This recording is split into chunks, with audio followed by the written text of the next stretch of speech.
kita pikirkan sebelumnya. Ya, sesuatu yang belum kita pikirkan, Bapak Saudara. Orang berkata bahwa 3 tahun ini adalah tahun rekayasa daripada orang-orang yang punya pengaruh besar, gitu, Bapak Saudara.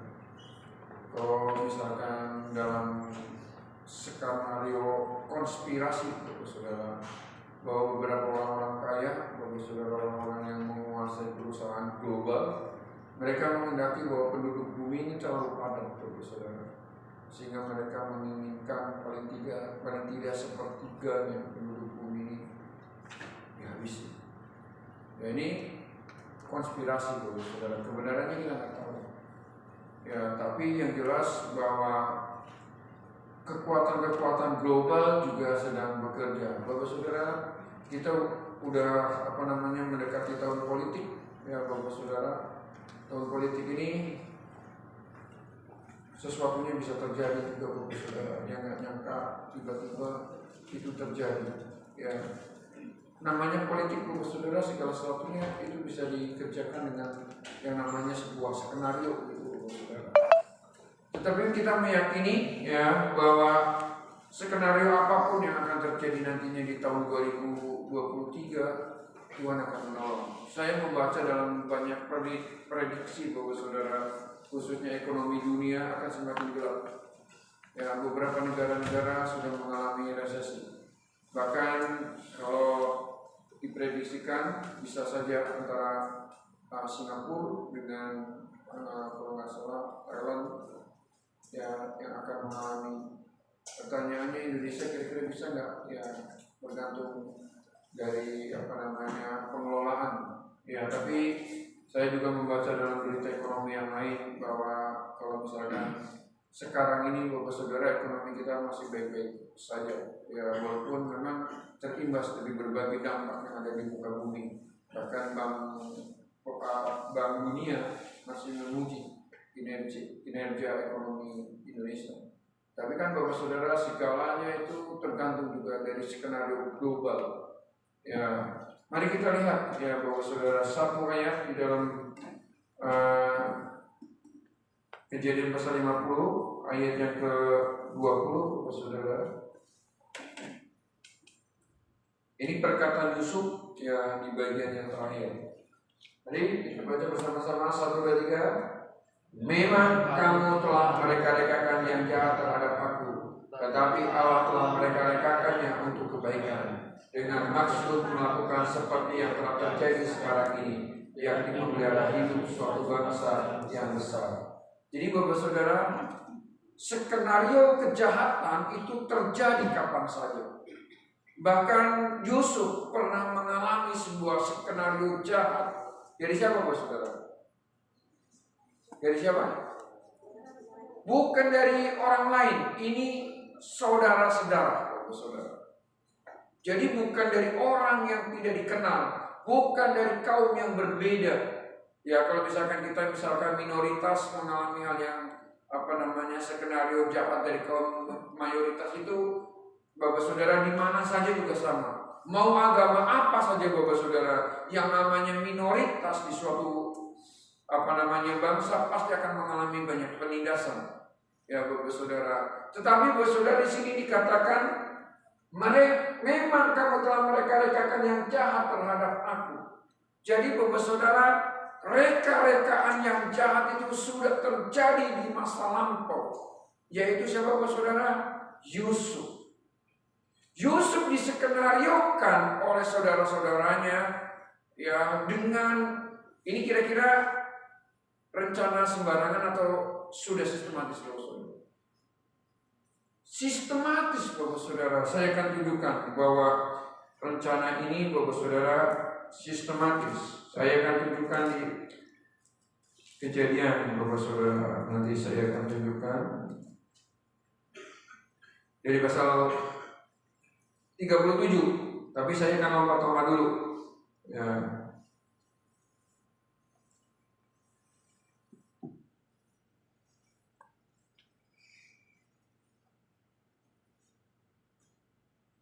Saya akan bacakan Dari ayat 12, saudara boleh melihat pasal 37 ayat 12. Pada suatu kali pergilah saudara-saudaranya menggembalakan kambing domba ayahnya dekat Sikem. Lalu Israel berkata kepada Yusuf, Israel yang dimaksud adalah Yakub, bukankah saudara-saudaramu menggembalakan kambing domba dekat Sikem? Marilah kau suruh kepada mereka.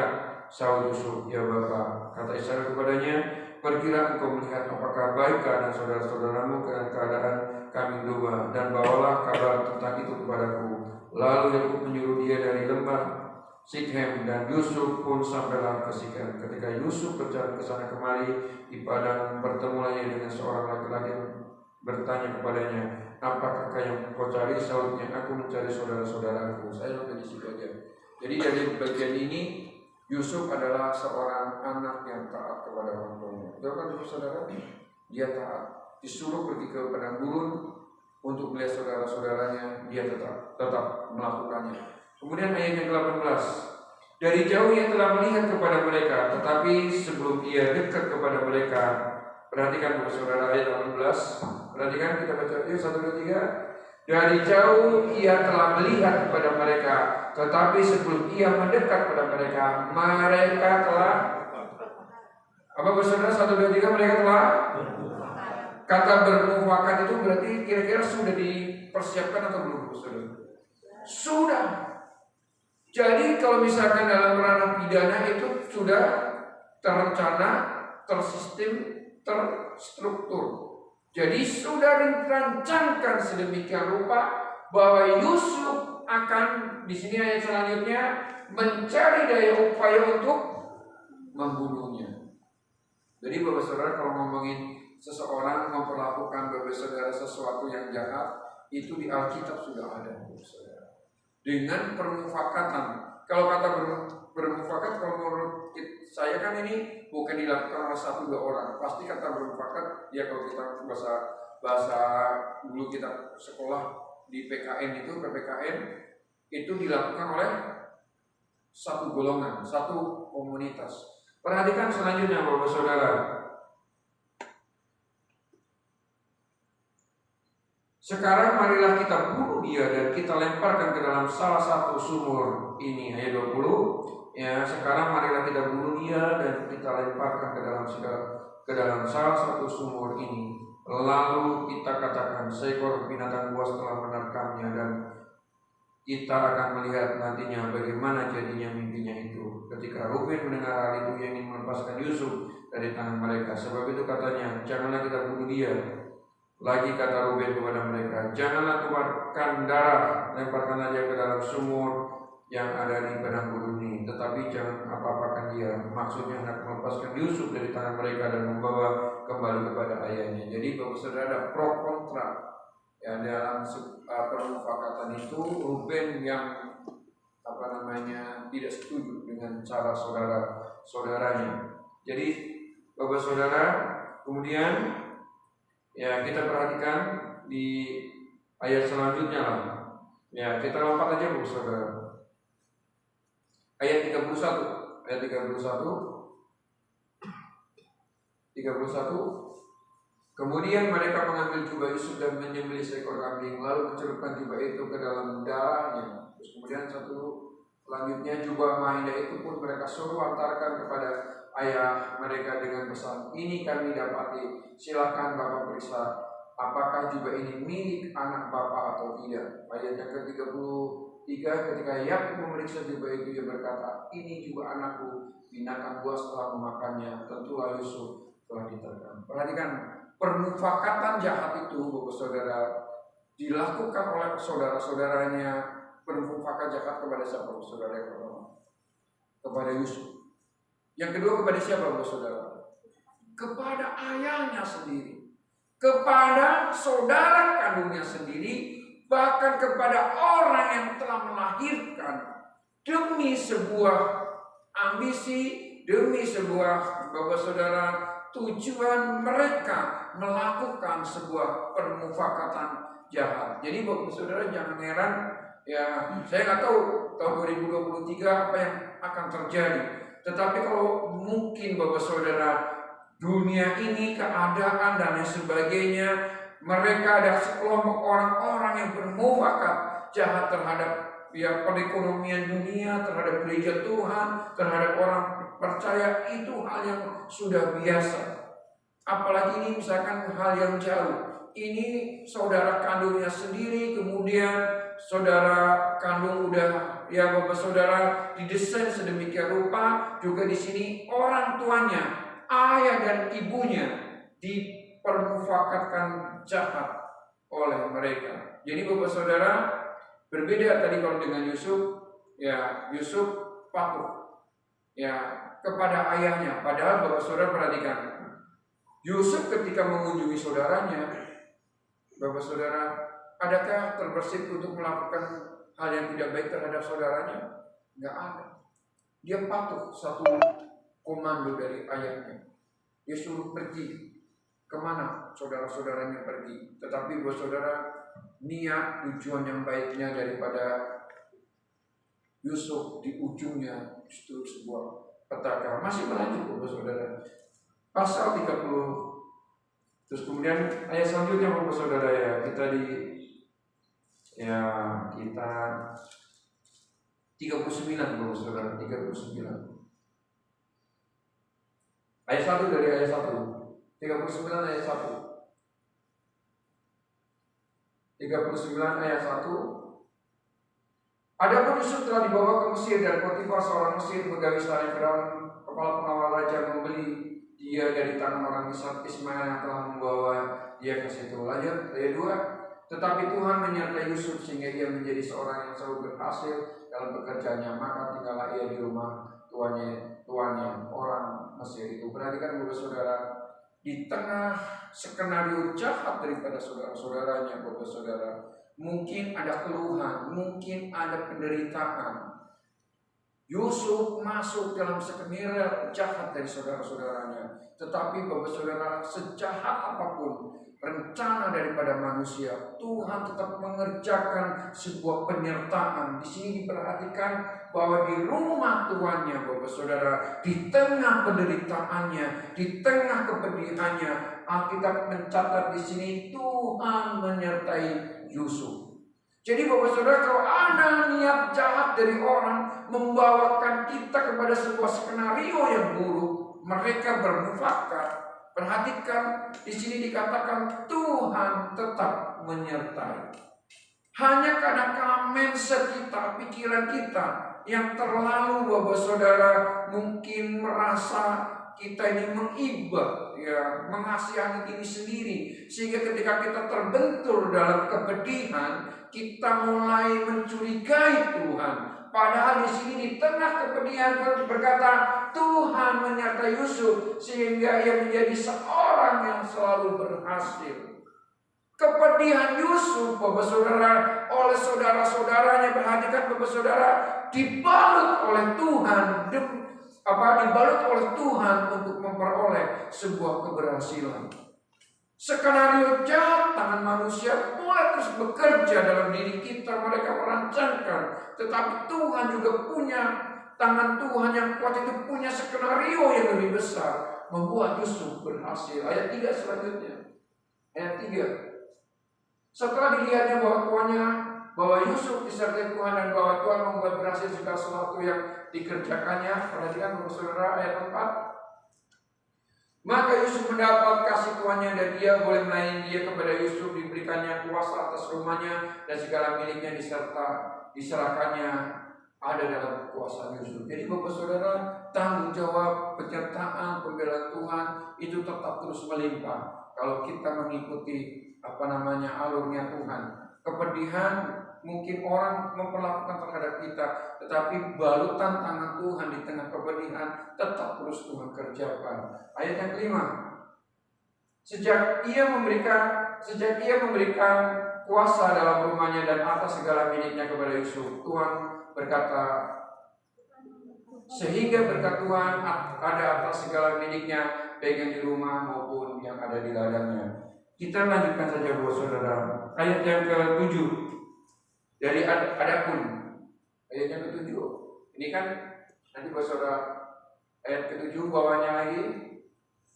Ya, ayat 8 lah. Tetapi ayat yang ke-7 dulu, ayat ke-7.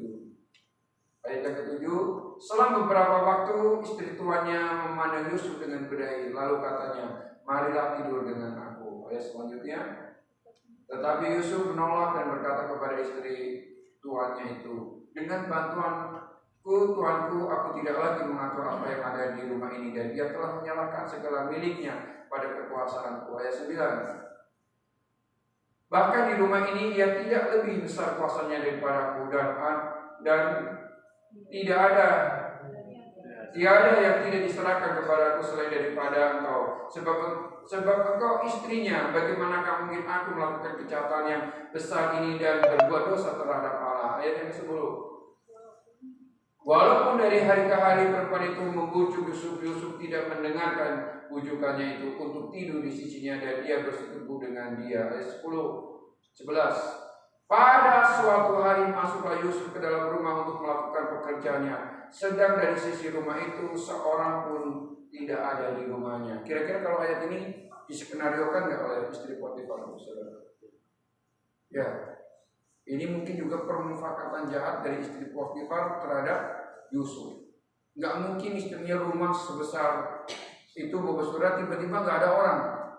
Ya, kayak yang terjadi istri Sambo dan sebagainya, saudara. Ini pasti menurut saya ini diperkirakan, ya, menurut analisa saya ini diskenariokan. Kemudian ayat yang ke-12, lalu perempuan itu memegang baju Yusuf sambil berkata, marilah tidur dengan aku. Tetapi Yusuf meninggalkan bajunya di tangan perempuan itu dan lari keluar. Ketika melihat perempuan itu bahwa Yusuf meninggalkan bajunya dalam tangannya dan telah lari keluar, diperhatikan ayat 14, dipanggilannya lah sesi rumah itu, lalu katanya kepada mereka, lihat, dibawanya kemari seorang Ibrani supaya orang ini dapat mempermainkan kita. Orang ini mendekati aku untuk tidur dengan aku, tetapi aku berteriak-teriak dengan suara keras. Perhatikan, ini skenario kedua, Bapak Saudara. Yusuf sudah masuk dalam sebuah skenario jahat daripada orang-orang yang ada di sekelilingnya. Kalau yang pertama dia diskenariokan jahat oleh saudara-saudaranya, yang kedua dia diskenariokan untuk masuk ke dalam jalan yang lebih pedih lagi, Bapak Saudara, yaitu istri daripada tuannya. Kemudian Bapak Saudara di sini dikatakan, saya lanjutkan aja Bapak Saudara, ayat 21, perhatikan di sini.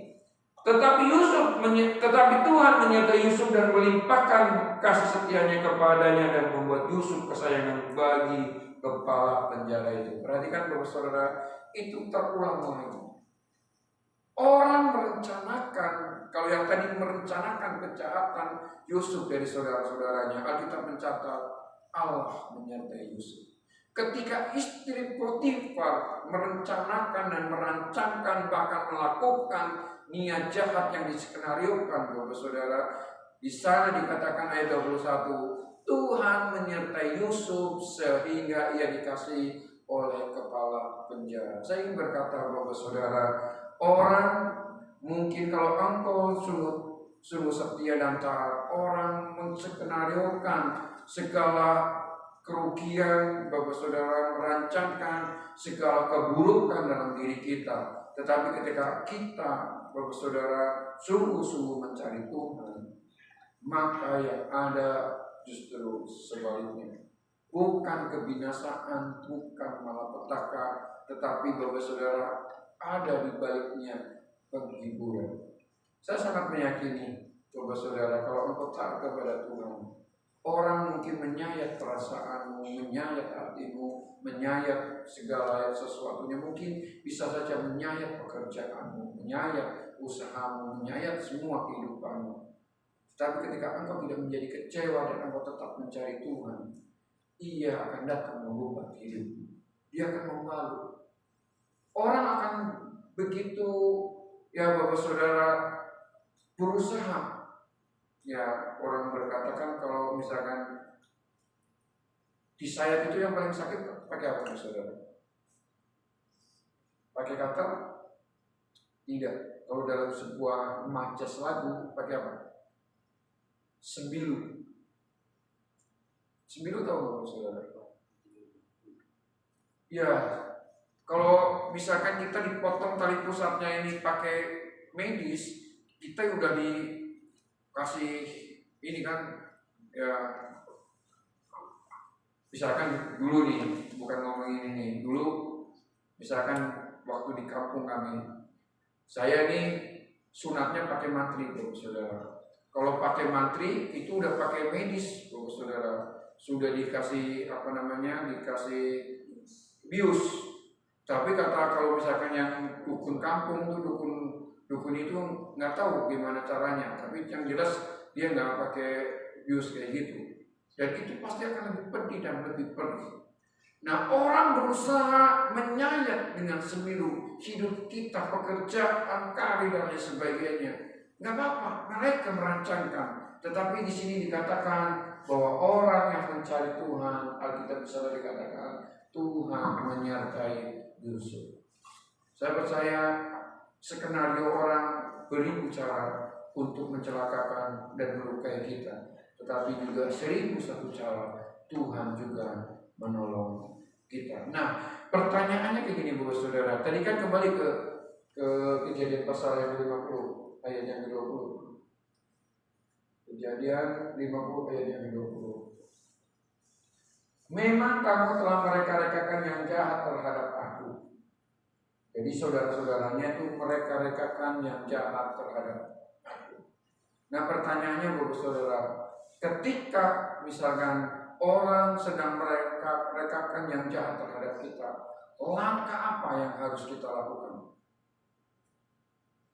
Langkah apa, Bapak Saudara? Yang pertama, kira-kira kalau sebagai anak, dia apa, Bapak Saudara? Yang pertama, patuh, ya, atau taat kepada orang tua.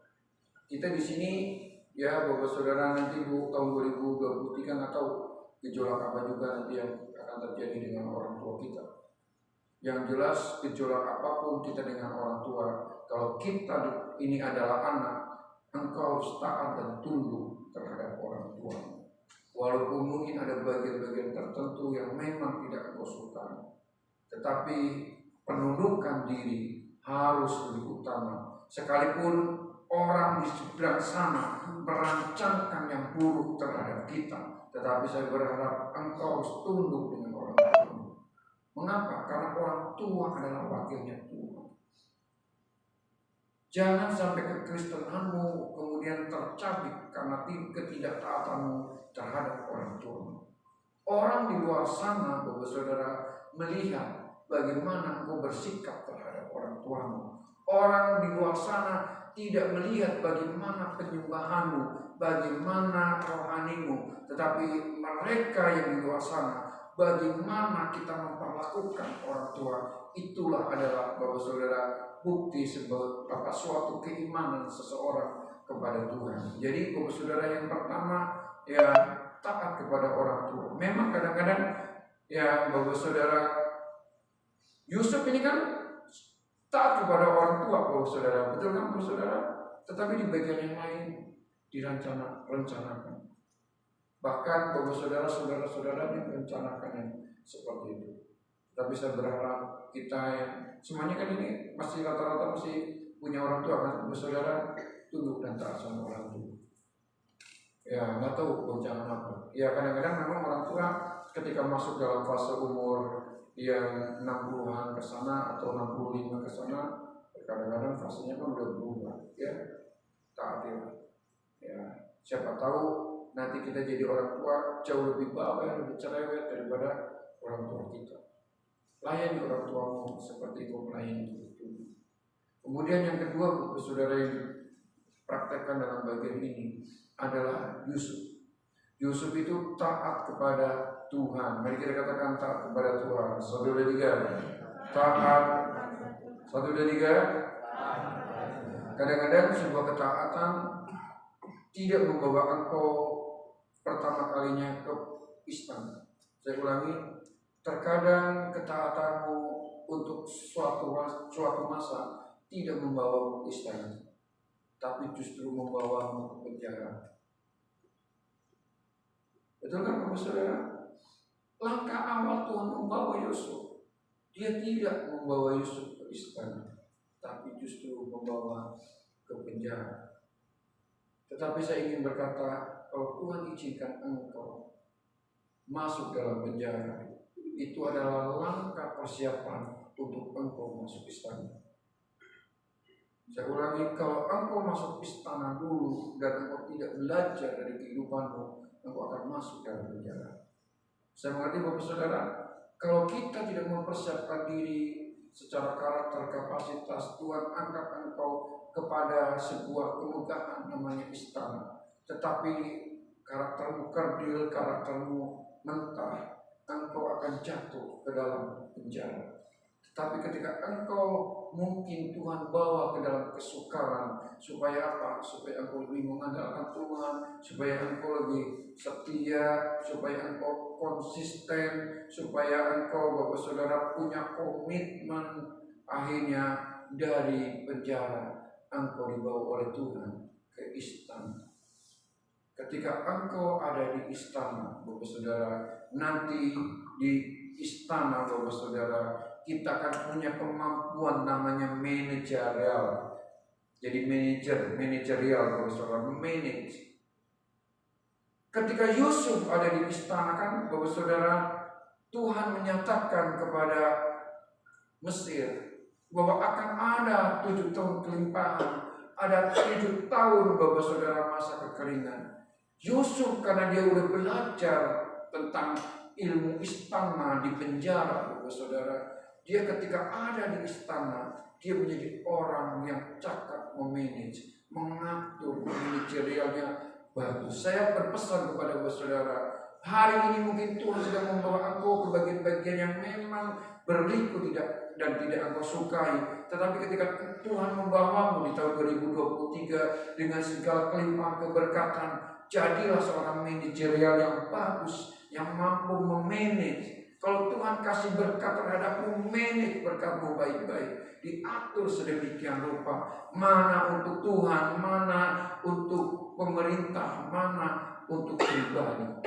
Supaya apa? Supaya ada keseimbangan dengan Tuhan, keseimbangan dengan pemerintah, keseimbangan dengan diri sendiri. Ketika kita berjalan seimbang dalam 3 arah ini Bapak Saudara, berjalannya seimbang, maka langkah harmonismu di bumi dan di surga, maksudnya dengan kekekalan dalam Tuhan, engkau akan berjalan harmoni. Tetapi ketika engkau berlaku curang terhadap pemerintah, engkau berlaku curang terhadap Tuhan, maka semuanya kita pakai untuk diri sendiri. Adanya suatu perjalanan hidup yang tidak seimbang Bapak Saudara, maka itu akan membuat langkahmu berat. Sekarang Bapak Saudara, kalau nggak laporan SPT tahunan, ya yang punya NPWP bisa saja dipanggil. Ya, betul kan? Iya, saya punya NPWP Bapak Saudara, saya kemarin nggak dipanggil, ya nggak apa-apa. Saya sih sebenarnya rencananya memang akhir September itu apa mau saya laporkan. Ya, tapi karena saya terlambat, karena ada kegiatan yang lain saya terlambat, akhirnya dipanggil. Surat cinta dari pemerintah. Ya, disuruh laporan tahunan. Itu baru tadi saya bilang keseimbangan kita dengan pemerintah. Walaupun nanti kalau ketika kita melapor SPT tahunan, kita tidak dikenakan pajak kan nggak jadi masalah. Tapi kita seperti sebuah pepatah dalam perpajakan, orang bijak taat pajak. Mari kita katakan 1, 2, 3, orang bijak taat. Ya, kalau kita nggak taat pajak berarti belum bijak menurut standar pemerintah. Dalam hal ini adalah Direktorat Perpajakan. Ya, karena nanti kan Bapak Saudara, NIK-nya kita akan dijadikan NPWP.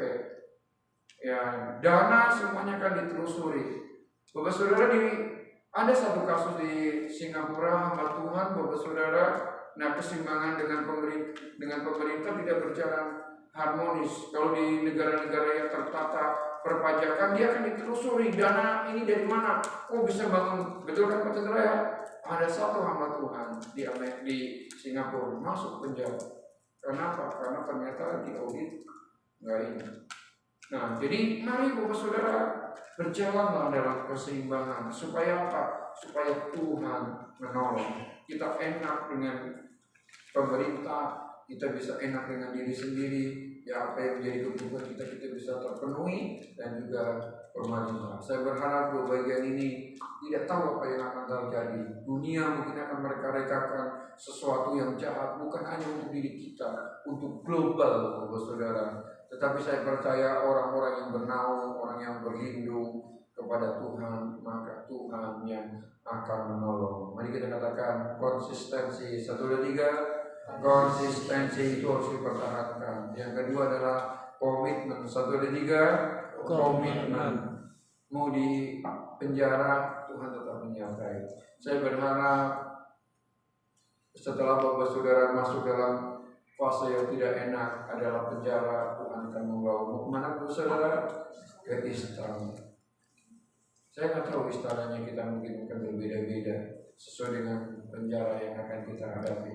Tetapi saya sangat meyakini jika kita berlindung, kita berharap kepada Tuhan, maka Tuhan menolong. Kalau Yusuf ditolong oleh Tuhan, segala niat jahat orang upayakan, tetapi di sana Tuhan menyertai, bahkan sesuatu mujizat yang besar Tuhan nyatakan dan biarlah juga terjadi atas kita. Mari kita berdiri bersama-sama. Mari bermusik.